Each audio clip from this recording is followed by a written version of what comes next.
ഗുണ്ടകളെല്ലാം മണിക്കൂറുകൾക്കുള്ളിൽ ജാമ്യത്തിറങ്ങിപ്പോയി sir. അവർക്ക് വേണ്ടി Q നിൽക്കുകയാണ് ആവശ്യക്കാർ. ഈ നാട്ടിൽ ഇടത്തരക്കാരും പാവങ്ങളും ഒക്കെ ഗുണ്ടകളെ കൊണ്ട് പൊറുതിമുട്ടിയിരിക്കുകയാണ് സാർ. കഴിഞ്ഞ കുറേ വർഷങ്ങളായി ഇവിടെ നടന്ന 90% കൊലപാതകങ്ങൾക്കും ആത്മഹത്യകൾക്കും പിന്നിൽ ഗുണ്ടകളും അവർക്ക് പുറകിലുള്ള തൽപര കക്ഷികളുമാണെന്ന് നിസ്സംശയം പറയാം സർ. കഴിഞ്ഞ 5 വർഷത്തിനുള്ളിൽ ഇവിടെ ഉണ്ടായിട്ടുള്ള സർവ്വ ഗുണ്ടാ വിളയാട്ടങ്ങളുടെയും അക്രമങ്ങളുടെയും സത്യസന്ധമായ കേസ് ഹിസ്റ്ററി എനിക്കുടനെ വേണം, വിത്ത് ഇമ്മീഡിയറ്റ് എഫക്ട്. സാർ, ഈ ഫയലുകളൊക്കെ ഒന്ന് പഠിക്കണം. കഴിഞ്ഞ 5 വർഷത്തിനിടയ്ക്ക് കേരളത്തിലുണ്ടായിട്ടുള്ള ഞെട്ടിക്കുന്ന അക്രമങ്ങളുടെ സത്യസന്ധമായ ഡീറ്റെയിൽസ് ആണിത്. 300-ലേറെ കൊലപാതകങ്ങൾ, 2000-ലേറെ ആത്മഹത്യകൾ, 3000-ലേറെ ആത്മഹത്യാ ശ്രമങ്ങൾ, അക്രമങ്ങളിൽ അംഗമംഗം വന്നവർ 6000-ലേറെ. എന്നിട്ടോ ബന്ധപ്പെട്ട കേസുകളിൽ ശിക്ഷിക്കപ്പെട്ടത് വെറും 12 പേർ. വ്യക്തമായ തെളിവുകളോ സാക്ഷിമൊഴികളോ ഇല്ലാതെ രക്ഷപ്പെട്ടവർ 650-ലേറെ. ഇനിയും പോലീസിന് കണ്ടുപിടിക്കാൻ പറ്റാത്ത കേസുകൾ 100-ലേറെ. ഇതൊക്കെ ആ അവറാച്ചനും അതിനു മുമ്പ് പ്രതിപക്ഷവും ഭരിച്ചിരുന്നപ്പോഴാ. സാർ, മറ്റുള്ളവരുടെ മേൽ പഴിചാരി രക്ഷപ്പെടാനുള്ള തന്ത്രമല്ല ഇപ്പോൾ ആവശ്യം. ഞാനിപ്പോ എന്താ ചെയ്യണ്ടേ? ഇതൊക്കെ അന്വേഷിക്കേണ്ട ചുമതല പോലീസിനല്ലേ? സമയമുണ്ടെങ്കിൽ താൻ തന്നെ പോലീസിനെ കൊണ്ട് അന്വേഷിപ്പിക്കടോ. താങ്ക് യു സാർ, ഈ പെർമിഷൻ മാത്രം മതി. നിക്ക് ഞാനൊരു ആവേശത്തിന് പറഞ്ഞു വെച്ച് എന്താ തന്റെ ഉദ്ദേശം? സാർ, ഞാൻ പറഞ്ഞില്ലേ ഈ അക്രമങ്ങളുടെ എല്ലാം പിന്നിൽ ഗുണ്ടകളാണെന്ന്. അതൊക്കെ ആർക്കറിയാൻ പാടില്ലാത്തത്? എങ്കിൽ പിന്നെ ഈ ഗുണ്ടാവിളാട്ടം നമുക്ക് അങ്ങ് അവസാനിപ്പിച്ചൂടെ സാർ? ഈ നാട് നന്നാവണമെങ്കിൽ, ജനങ്ങൾക്ക് പേടി കൂടാതെ ജീവിക്കണമെങ്കിൽ കേരളത്തിൽ അടിയന്തരമായി ഗുണ്ട ആക്ട് നടപ്പാക്കിയേ പറ്റൂ.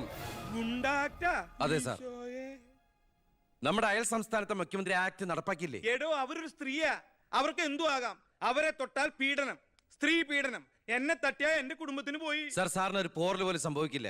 ഇതിപ്പോ പോറലല്ലോ, ഓട്ടയല്ലേ വീഴാൻ പോണത്. ഓട്ട ഈ വെടിയുണ്ടിയും കത്തിയൊക്കെ കയറുമ്പോണ്ടാവണം ഓട്ട. സാർ, ഞാൻ പറയുന്ന താൻ എന്ത് പറഞ്ഞാലും ഞാൻ സമ്മതിക്കില്ല. ഇതൊക്കെ തനിക്ക് മുൻപരിചയം ഇല്ലാത്തോണ്ട് തോന്നുന്നു മണ്ടത്തര. എങ്കിൽ പിന്നെ സാർ ഒരു കാര്യം ചെയ്യും, മുൻപരിച്ചുള്ള ആരെങ്കിലും വെച്ച സാർ അങ്ങോട്ട് ഭരിച്ചോ. ഞാൻ രാജിവെക്കാൻ പോവാ. നീ എനിക്ക് ഹാർട്ട് അറ്റാക്ക് ഉണ്ടാക്കുന്ന വർത്താനം പറയരുത്. നീ രാജിവെച്ച് പോയാ എന്റെ മന്ത്രിസഭ മൂക്കൂത്തി വീഴില്ലേ? എങ്കിൽ എന്റെ വഴിക്ക് വരേണ്ടി വരും. നീ പറയണേല് കാര്യമുണ്ടെന്ന് എനിക്കറിയാം, പക്ഷെ നിനക്കൊരു കാര്യം അറിയില്ല. ഇവിടുത്തെ എല്ലാ രാഷ്ട്രീയ പാർട്ടികളുടെയും നിത്യോപയോഗ സാധനങ്ങളിൽ ഒന്നാണ് ഈ ഗുണ്ടകൾ. അതുകൊണ്ട് ഭരണകക്ഷിയും പ്രതിപക്ഷവും ഇതിന് സമ്മതിക്കില്ല. ഈ ബില്ല് നിയമസഭയിൽ പാസ്സാവൂല. അറിയാം സാർ, ആദ്യം നമുക്ക് മന്ത്രിസഭ കൂടി തീരുമാനിക്കാം. ഗവർണറെ കൊണ്ട് സ്പെഷ്യൽ ഓർഡിനൻസ് പുറപ്പെടുവിച്ച് ഈ ഗുണ്ട ആക്ട് നടപ്പിലാക്കാം. എന്നിട്ട് 6 മാസത്തിനുള്ളിൽ നമുക്ക് നിയമസഭയിൽ പാസ്സാക്കിയെടുത്താൽ മതി. 6 മാസം മതി എനിക്ക് കേരളത്തിലെ സർവ്വ ഗുണ്ടായുസം തുടച്ചു നീക്കാൻ. എനിക്ക് വേണം.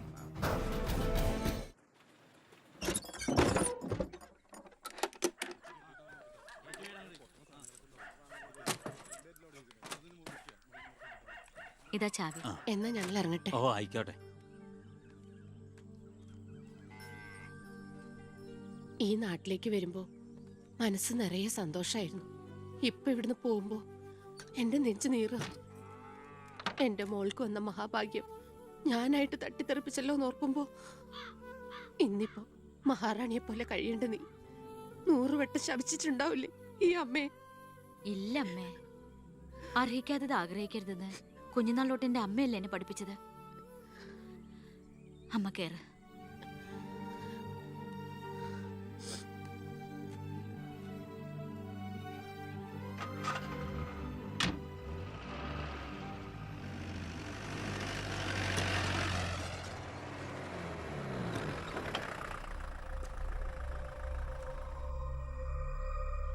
നിർത്തി വണ്ടി എടുക്കല്ലേ.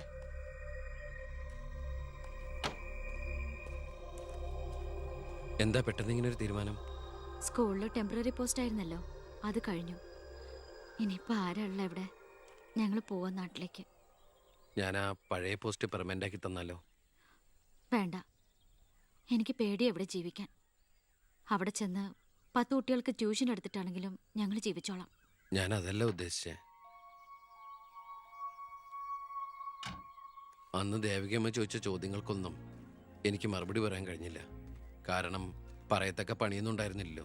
ഇപ്പം എനിക്ക് ചെറിയൊരു ജോലിയുണ്ട്, ഇവിടുത്തെ ഹോം മിനിസ്റ്ററാ. സ്ഥിരം ജോലിയൊന്നല്ലെങ്കിലും 2 വർഷം തികച്ച MLA പെൻഷൻ കിട്ടും. പിന്നെ ഒരു ജോലി തനിക്കും കൂടി ഉണ്ടെങ്കിൽ ഒരു കുടുംബം സുഖമായിട്ട് കഴിഞ്ഞു പോക്കോളും. എന്തൊന്നും മിണ്ടാത്ത രണ്ടുപേരും. മന്ത്രിയായെന്ന് കരുതി എന്റെ ഇഷ്ടങ്ങൾക്ക് മാറ്റമൊന്നും സംഭവിച്ചിട്ടില്ല കേട്ടോ. അമ്മേ, ഒരിക്കൽ കൂടി ഞാൻ ചോദിക്കുക, എനിക്ക് കല്യാണം കഴിച്ച് തന്നൂടെ ഇവളെ?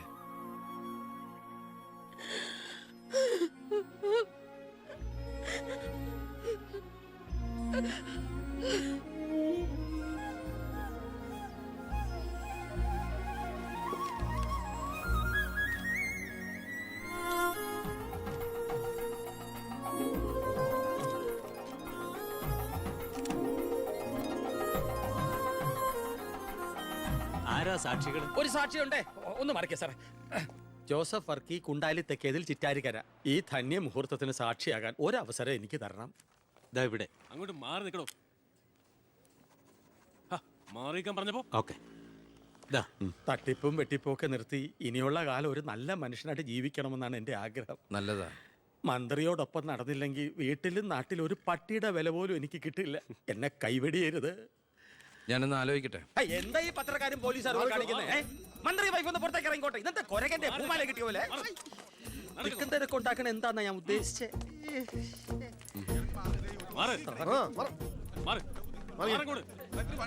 വഴി കൊടുക്ക്. ഈ പാവപ്പെട്ട പെൺകുട്ടിയെ വിവാഹം കഴിച്ചത് പഴയ ബാല്യക്കാരുടെ മകളോട് ബാല്യകാലത്തിൽ തോന്നിയ കടുത്ത പ്രേമം കൊണ്ട് തന്നെയാണോ? നാട്ടുകാർ മുഴുവൻ നോക്കി നിൽക്കെ ഒരു ഗുണ്ട പഴപ്പിച്ച ഈ പെണ്ണിന് ജീവിതം നൽകിയത് ജനസിമ്പതി നേടി പ്രശസ്തി പിടിച്ചു പറ്റാൻ വേണ്ടിയല്ലേ? വിട് സാറേ. ഹേയ്, പത്രക്കാരോട് ഇങ്ങനെയൊക്കെയാണോ? അതിനുള്ള മറുപടിയൊക്കെ ഞാൻ പറഞ്ഞോളാം. അനന്തുമാർ വാ. കളി എന്നോടോ? തന്നെ പോലുള്ള മഞ്ഞപ്പത്രക്കാർക്ക് എന്തു എഴുതി പിടിപ്പിക്കാം. സ്വന്തം കൂടപ്പിറപ്പുകളുടെ കിടപ്പറ കഥകൾ വരെ. ആ സർക്കിൾ ഇൻസ്പെക്ടർ വിജയൻ സാറ് അവിടെ വെച്ച് അനന്തകുമാറിനിട്ട് 2 പൊട്ടിച്ചിരുന്നെങ്കിൽ നിങ്ങൾ പത്രക്കാരെ എഴുതി പിടിപ്പിക്കും ആഭ്യന്തരമന്ത്രി അധികാരം ദുർവിനിയോഗം ചെയ്തു എന്ന്. അതൊക്കെ ചീപ്പായി പോവില്ലേ? പക്ഷെ ഒരു ഭാര്യയെക്കുറിച്ച് പറയുമ്പോൾ ഭർത്താവ് കുറച്ച് ചീപ്പായാലും വലിയ കുഴപ്പമൊന്നുമില്ല അല്ലടാ അനന്തകുമാറെ. സാറൊന്നും കണ്ടിട്ടില്ല, അനന്തകുമാറൊന്നും കൊണ്ടിട്ടുമില്ല. താടി ഉള്ളതുണ്ട്, പാടറിയില്ല. കല്യാണം കഴിഞ്ഞ് വധുവരന്മാർ ഇങ്ങോട്ട് എഴുന്നള്ളുന്നുണ്ടെന്ന്. ഒരു കാര്യം ഞാൻ പറഞ്ഞേക്കാം, അവരെ ഈ പടി കയറ്റിയ ആ നിമിഷം ഞങ്ങൾ ഈ പടി ഇറങ്ങും. അതിലൊരു മാറ്റവും ഇല്ല. അമ്മേ, ദാ അവരെത്തി.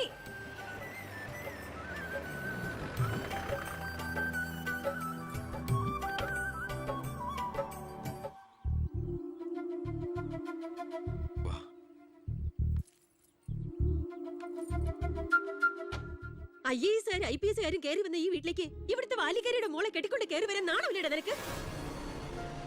ഈ കെട്ടിലമ്മേ മന്ത്രിമന്ദിരത്തിലേക്ക് കെട്ടി എഴുന്നള്ളിക്കാൻ വരുന്നില്ലേ? അതെ, അത് തന്നെയാണ് ഉദ്ദേശം. ആഭ്യന്തരമന്ത്രിയുടെ ഭാര്യ മന്ത്രിമന്ദിരത്തിൽ തന്നെയാ താമസിക്കേണ്ടത്. അല്ലാതെ അച്ചുവീട്ടിൽ അട്ടിപ്പേറ് കിടക്കുന്ന ഭർത്താക്കന്മാരുള്ള സ്ഥലത്ത് ഞങ്ങൾ താമസിക്കുമെന്ന് കരുതിയോ? ഇപ്പൊ ഞങ്ങളിവിടെ വന്നത് എന്നെ സ്നേഹിക്കുന്ന എന്റെ അമ്മയുടെ അനുഗ്രഹം വാങ്ങിക്കാനാ.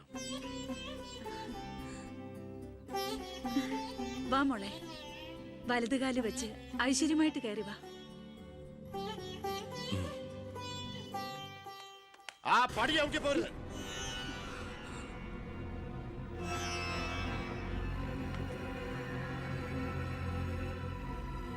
അച്ഛനെ എതിർത്ത് പറഞ്ഞും അച്ഛന്റെ നെഞ്ചത്ത് കുതിര കയറിയും അച്ഛനെ തോപ്പിച്ചും നീ ഒരു മന്ത്രി കസേര ഒപ്പിച്ചെടുത്തു. ആ പക മനസ്സിൽ കിടന്ന് നീറുമ്പോഴാ എനിക്ക് കണ്ണെടുത്താ കണ്ടുകൂടാത്ത ഒരുത്തിയുടെ കൈയും പിടിച്ച് നീ കുടുംബത്തിലേക്ക് കയറി വന്നിരിക്കുന്നത്. നീ മന്ത്രിയാണ്, എനിക്ക് പുല്ലാടാ.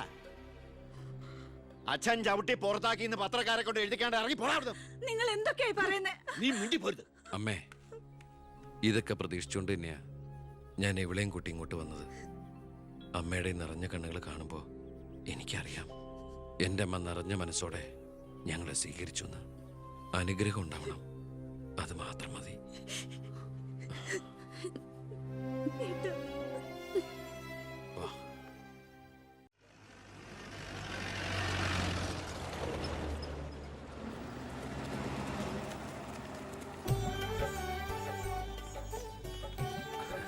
ഈ വീട്ടിലെ അച്ഛനും അമ്മയും PAയും എല്ലാം ഞാനാ. ഐശ്വര്യമായിട്ട് വലത് കാലം വെച്ചകത്ത് കയറിക്കേ. മാറി നിൽക്കണോ? എൻ്റെ ഈശോയെ, നന്മ വരുത്തണമേ. ഇനിയെങ്കിലും അവരെ അവരുടെ മാത്രം ലോകത്തിലേക്ക് വിട്ടുകൂടെ? മന്ത്രിക്കുമില്ലേ ഫസ്റ്റ് നൈറ്റ് റൊമാൻസും ഒക്കെ? പ്ലീസ് എല്ലാവരും ഒന്ന് പുറത്തേക്ക് ഇറങ്ങി. പ്ലീസ് പ്ലീസ്, പറയുന്ന കേൾക്കൂ പ്ലീസ്.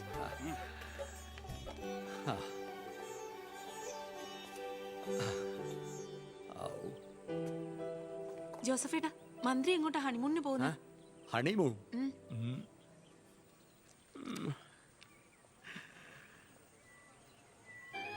എടോ, ജയിലുകളൊക്കെ താൻ പിടിച്ച ഗുണ്ടകളെ കൊണ്ട് ഫുള്ളാ.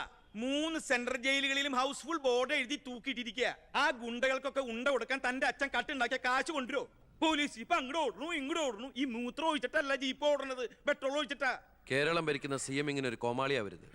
അതേടാ, ഞാൻ കോമാളിയാ, സർക്കസിലെ കോമാളി. നീയല്ലേ ഇപ്പൊ എന്റെ റിംഗ് മാസ്റ്റർ. നീ ഇങ്ങോട്ട് ചാടാൻ പറഞ്ഞാ ഇങ്ങോട്ട് ചാടും, അങ്ങോട്ട് ചാടാൻ പറഞ്ഞാ അങ്ങോട്ട് ചാടും. ഒരു ദിവസം എല്ലാം കൂടി എന്റെ കയ്യിൽ നിന്ന് പോട്ടോ. നിന്റെ ഭരണപരിഷ്കാരങ്ങൾ ഇവിടെ നടപ്പാക്കണമെങ്കിലേ ഫണ്ട് വേണം, ഫണ്ട്. നിനക്കറിയോ, ഖജനാവിൽ ഇന്നാള് ഞാൻ കൈയിട്ട് നോക്കിയപ്പോഴേ കാലിയാ കാലി. MLA മാർക്കും മന്ത്രിമാർക്കും അടുത്ത മാസം ശമ്പളം കൊടുക്കണമെങ്കിലേ ADB-ന്നോ വേൾഡ് ബാങ്കിന്നോ ലോൺ എടുക്കണം. അതറിയോ? ഇതാണോ പ്രശ്നം? ഖജനാവ് നിറയ്ക്കാൻ വേണ്ടി ഒരു ബാങ്കിൽ നിന്ന് ലോൺ എടുക്കണ്ട. നമ്മുടെ ഈ സംസ്ഥാനത്ത് തന്നെ ഒന്ന് ശ്രമിച്ചാൽ മതി. എന്നാ നീ പോയി ശ്രമിക്കേ. സാറിന്റെ ഈ പെർമിഷൻ മാത്രം മതി സാർ. Thank you sir. ദേ പോണു എന്ത് മാരണാവോ ഉണ്ടാക്കി കൊണ്ടുവരാൻ പോണു. ഈ കസേര പോകുന്ന തോന്നണേ.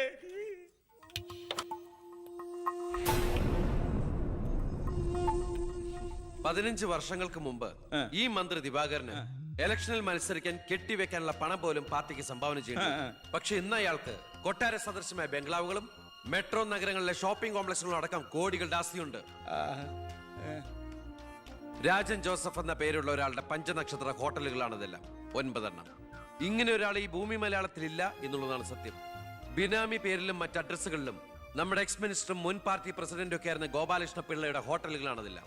ഏകദേശം 100 കോടിയോളം ആസ്തി വരുന്ന ഈ വസ്തുക്കൾക്ക് ആളോ അവകാശങ്ങളോ ഇല്ലാത്തതിനാൽ നമുക്കിത് ഗവൺമെന്റിലേക്ക് കണ്ടുകെട്ടാം. ഒന്ന് നിർത്തണോ? ലൈറ്റ് ഓൺ ചെയ്യ്. താൻ എന്തിനുള്ള പുറപ്പാടാ? സാർ, ഇതുപോലെ 100ഓളം പേരുടെ ബിനാമി ഇടപാടുകളും വൻ അഴിമതി കേസുകളും ഇവർ കണ്ടെത്തിയിട്ടുണ്ട്. അതിൽ 25ഓളം പേർ രാഷ്ട്രീയ പ്രമുഖരാണ്. മാധവൻ നമ്പ്യാർ മുതൽ എന്റെ അച്ഛന് പങ്കാളിത്തമുള്ള ചെറാക്കുളം ഫൈനാൻസേഴ്സിന്റെ ഉടമ പവിത്രം വരെയുണ്ട് സാർ ലിസ്റ്റിൽ. ഏകദേശം 1500 കോടിയിലേറെ നമുക്ക് ഖജനാവിൽ നിറക്കാൻ കഴിയും. അത്തരം പറയലടോ ആഭ്യന്തര മന്ത്രി. ഇവരെ ഒന്നും നമുക്ക് തൊടാൻ പറ്റില്ല. മന്ത്രിസഭ നിലനിർത്താനും MLA-മാരെ ചാക്കിട്ട് പിടിക്കാനും തെരഞ്ഞെടുപ്പിന് കോടികൾ വാരി വിതറാൻ കഴിവുള്ള പൊളിറ്റിക്കൽ കിങ് മേക്കേഴ്സ് ആണ് ഇവരൊക്കെ. എന്തായാലും ഇവർക്കെതിരെ ആഞ്ഞടിക്കാൻ തന്നെയാണ് എന്റെ തീരുമാനം. ആഞ്ഞടിക്കാൻ നീ ആരാ? കൊടുങ്കാറ്റോ അതോ കത്രീനയാ? സാർ, ഞാൻ പറയുന്നത് എന്താന്ന് വെച്ചാല്, നീ എന്ത് പറഞ്ഞാലും അത് നടക്കില്ല. കോടതിയും നിയമവും മന്ത്രിസഭയും ഒക്കെ വിലക്ക് വാങ്ങാൻ ആസ്തിയുള്ളവരായിട്ട് ഒരു ഏറ്റുമുട്ടൽ ഞാൻ സമ്മതിക്കില്ല. വേണ്ട. സാറിനൊരു കാര്യം അറിയൂ, നമ്മുടെ കേരളം ഭരിക്കുന്ന മുഖ്യമന്ത്രിക്ക് എത്ര കോടികളുടെ ആസ്തിയുണ്ടെന്ന്? തമിഴ്നാട്ടിലും കർണാടകത്തിലൊക്കെ ആയിട്ട് എത്ര ഏക്കർ ഭൂസ്വത്തുണ്ടെന്ന്? ഒരു ദരിദ്ര കുടുംബത്തിൽ ജനിച്ച് ഇപ്പൊ കോടീശ്വരനായി ജീവിക്കുന്ന ആ മുഖ്യന്റെ കഥ ഞാനൊന്ന് വിവരിക്കാം സാർ. Lights of. എന്ത് സാറിന് കാണണ്ടേ? നിർത്തടോ. കേരളം ഭരിക്കുന്ന ആ മുഖ്യമന്ത്രി ഞാനല്ലേ. ഞാനിപ്പോ എന്താ ചെയ്യണ്ടേ? അയ്യർ സാറേ, സാർ അതുകൊണ്ട് കൊണ്ടുപോവാ. ദേവരന് അടുത്ത മാരണം. വിദേശ നിക്ഷേപങ്ങൾ വ്യവസായവൽക്കരണത്തിന് എങ്ങനെ പ്രയോജനപ്പെടുത്താമെന്ന് എന്റെ ചർച്ചയ്ക്കായി മലയാളി സംഘടനകളുടെ പ്രത്യക്ഷണം സ്വീകരിച്ച് സാറും സാറിന്റെ PIയും അമേരിക്കയിലേക്ക് പറക്കുന്നു. നിങ്ങൾക്ക് 2 പേർക്കുള്ള വിസ ഉണ്ട്.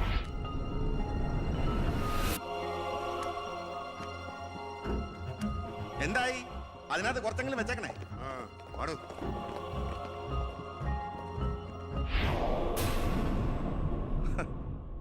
ഞാൻ ഒരു കാര്യം പറഞ്ഞേക്കാം, എന്തൊക്കെയായാലും ആഭ്യന്തരമന്ത്രി രാജിവെക്കണം. 5 or 6 കോടി എറിഞ്ഞിട്ടാണ് പ്രതിപക്ഷത്തുള്ള ഏതെങ്കിലും ഒരു ഘടകകക്ഷിയെ KDF-ൽ ചേർത്ത് എണ്ണം തയ്ക്കണം. എന്നിട്ട് അവനെ പുകച്ച് പുറത്ത് ചാടിച്ചോടിക്കണം. അതിന് കാശ് എവിടോ? മർമ്മം നോക്കിയല്ലേ അവൻ കുത്തിയിരിക്കുന്നത്.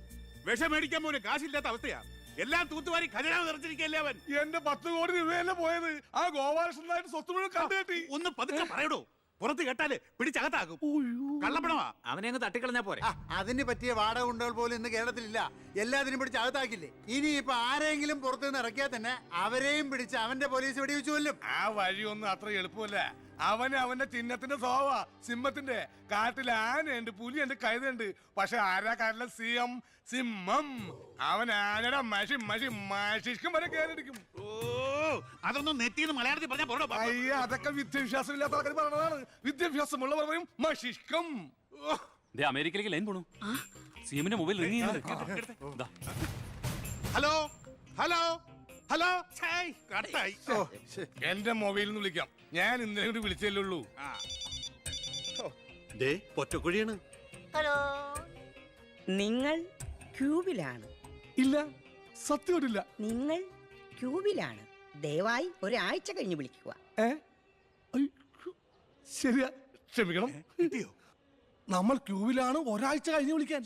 നമ്മൾ ക്യൂവിലാണ്. അമേരിക്കയിൽ എങ്ങനെയായിരുന്നു? ഏടോ, അമേരിക്ക വളരെ വലുതായി പോയില്ലേ. അവരെ മറ്റേ സുനാപ്പി വെച്ചു നോക്കിയാണ്. അവൻ രാഷ്ട്രീയ ആചാര്യന്മാരെ പോലും കളി പഠിപ്പിക്കുകയല്ലേ. അവനെതിരായി KDF-ന്റെ എല്ലാ MLA-മാരും തിരിഞ്ഞു കഴിഞ്ഞു. ഇക്കണക്കിന് പോയാൽ ഈ മന്ത്രിസഭ താഴെ വീഴും. പ്രതിപക്ഷം ഭരണപക്ഷത്തിന്റെ തകർച്ച കണ്ട് മിണ്ടാതിരിക്കോ? അവനെന്ന് പത്രക്കാരോട് പറഞ്ഞില്ലേ, അച്ഛൻ നിരപരാധിയാണെന്ന് കോടതിയിൽ തെളിഞ്ഞാൽ പാർട്ടി ആവശ്യപ്പെട്ടാൽ മന്ത്രിസ്ഥാനവും MLA സ്ഥാനവും രാജിവെച്ച് അച്ഛന് വീണ്ടും അവസരം നൽകുമെന്ന് അതിൽ പിടിക്കണം. പാർട്ടി ആവശ്യപ്പെടണം, അവനെ കൊണ്ട് രാജിവെപ്പിക്കണം. അതിന് അച്ഛൻ ഈ കേസ് ജയിക്കണം. അച്ഛന്റെ പേരിലുള്ള മണിമലയാർ കേസ് തള്ളിപ്പോയതുപോലെ ഈ കൊലക്കേസും തള്ളിപ്പോകും. ഈ കേസ് ഞാൻ ജയിപ്പിക്കും. അച്ഛന് വേണ്ടി ഞാൻ എന്തും ചെയ്യും.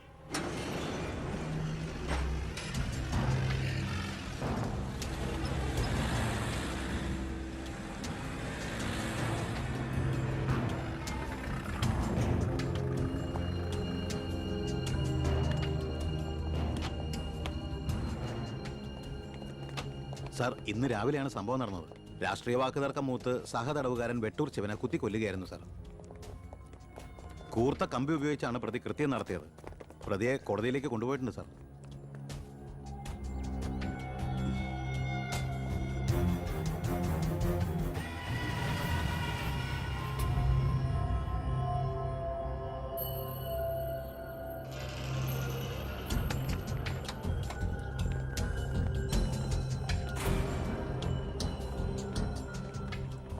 ഒന്നുകിൽ ദൈവം അച്ഛനെ കേസിൽ നിന്ന് രക്ഷിച്ചു, അല്ലെങ്കിൽ അച്ഛൻ സമർത്ഥമായി സ്വയം രക്ഷപ്പെട്ടു. പ്രസാദ് വധക്കേസിൽ ഒന്നാം പ്രതി കൊല്ലപ്പെട്ട സാഹചര്യത്തിലും രണ്ടാം പ്രതിക്ക് ഒന്നാം പ്രതിയുമായുള്ള ബന്ധം സംശയാതീതമായി കോടതിക്ക് മുമ്പാകെ തെളിയിക്കാൻ പ്രോസിക്യൂഷന് കഴിയാത്തതിനാലും രണ്ടാം പ്രതി ബാലഗംഗാധര മേനോനെ കോടതി നിരുപാധികം വിട്ടയക്കുന്നു.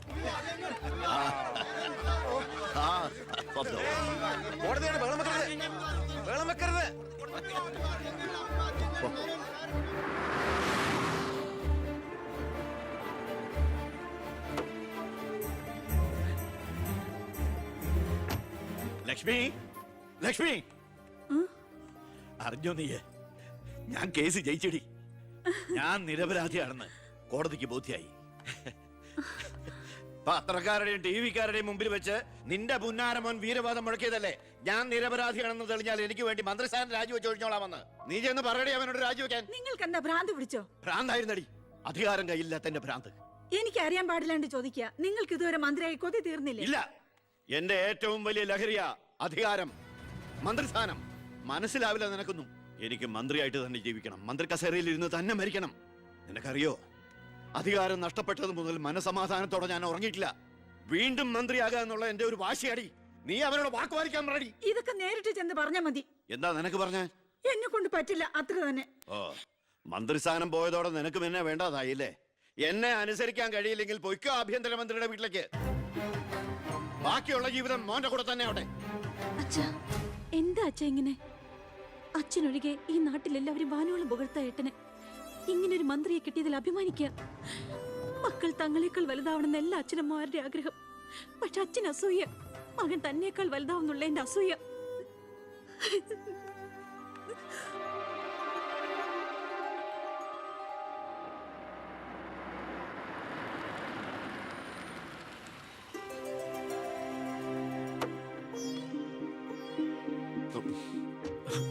അമ്മേ, ശാരി, ഇത് ആരാ വന്നിരിക്കുന്നത് നോക്കിയേ. വാമേ. അമ്മേ, നീ പോയൊരു ചായ ഉണ്ടാക്കി കൊണ്ടുവാ. നിന്റെ കൈപ്പുണ്യം അമ്മയെന്ന് അറിയട്ടെ. വാമേ. അമ്മയ്ക്ക് ഇങ്ങോട്ട് വരാൻ അച്ഛൻ പെർമിഷൻ തന്ന നിലയ്ക്ക് അമ്മയുടെ ഈ വരവിന് എന്തോ ഒരു ലക്ഷ്യമുണ്ടല്ലോ. എന്താ എന്താ അമ്മയുടെ മുഖത്തിനൊരു വാട്ടം? ഇത് സന്തോഷിക്കേണ്ട സമയമല്ലേ? അച്ഛനാണെങ്കിൽ കേസെല്ലാം ജയിച്ചു, മകനാണെങ്കിൽ ഹോം മിനിസ്റ്റർ. ഞാൻ മാറി താമസിക്കുന്നു എന്നതൊഴിച്ചാൽ വേറൊരു പ്രശ്നവും ഞാൻ അമ്മയെ കാണുന്നില്ല. പറയമ്മേ, എന്താ പ്രശ്നം? എന്തിനാടാ നിനക്ക് ഈ മന്ത്രിസ്ഥാനം? നീ രാജിവെക്കണം. അപ്പോ അച്ഛൻ ഇതിനാണ് അമ്മ ഇങ്ങോട്ട് അയച്ചത്? നിന്നോട് യാചിക്കാൻ വേണ്ടിയാണ് ഞാൻ വന്നത്. അമ്മ എന്ത് പറഞ്ഞാലും ഞാൻ ഇതുവരെ അനുസരിച്ചിട്ടേ ഉള്ളൂ. പക്ഷേ ഈ കാര്യത്തിൽ അമ്മേനോട് ക്ഷമിക്കണം. ഇപ്പൊ ഞാൻ അമ്മയെ അനുസരിച്ച അത് എന്നെ ജയിപ്പിച്ചു വിട്ട ജനങ്ങളോട് ഞാൻ ചെയ്യുന്ന വഞ്ചനയായിരിക്കും.